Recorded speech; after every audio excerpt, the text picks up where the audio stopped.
Bismillahirrahmanirrahim.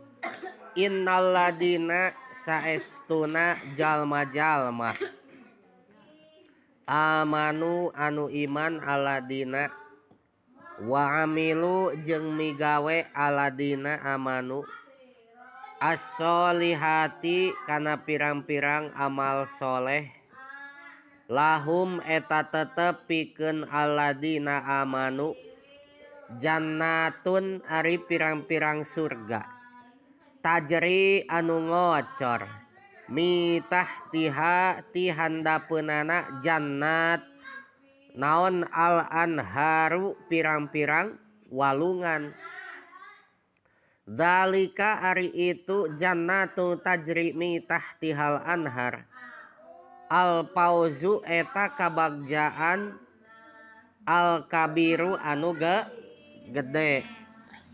Surat Al-Buruj ayat sabaraha barudak? Ayat 11. Ieu teh ayat 11 teh Allah Subhanahu wa taala ngajelaskeun janjina Allah pikeun jalma-jalma anu iman. Setelah sebelumnya Allah Subhanahu wa taala pada ayat 10 ngajelaskeun ancaman ka jalma-jalma kafir. Dina ayat 10 Allah ngajelaskeun ancaman ka jalma-jalma kafir bakal disiksa.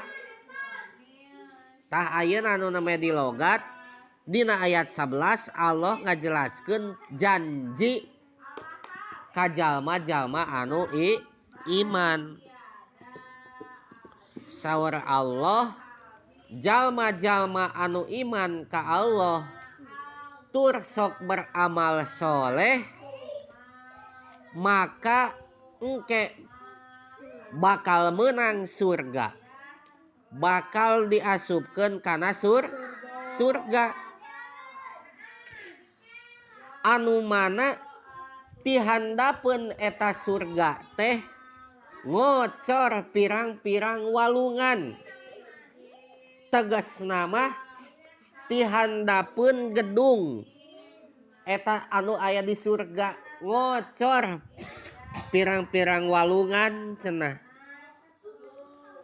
Anu mana penghuni surga alias jalma-jalma anu iman yataladdaduna bibardiha ngeuneunahan ku tiisna eta walungan anu ngocor ti handapeun gedung-gedung surga. Ngeuneunahan we enak-enakan senang-senang di mana teh di surga teh. Di surga mah moal aya istilah tebetah, moal aya istilah paningali, moal aya istilah titinggalian anu teu ngeunah ditempona di surga mah. Sugan kieu aya tebetah ka tempona moal di surga mah beda jeung di mana? Di dunya mah kumaha? Aya anu ngeunah di tempona oge loba anu teu ngeunah di naonana, di tempona, di pelongna. Begitu pula di surga teh jalma-jalma anu iman bakal ningali bidadari betah enak ditinggalina teh. Beda jeung ningali di dunya mah kadangkala mah aya jelema anu naon anu ngewa di tempona teh di pelongna teh teu betah di pelongna teh kitu tah. Di surga mah moal aya nu teu betah di tempo.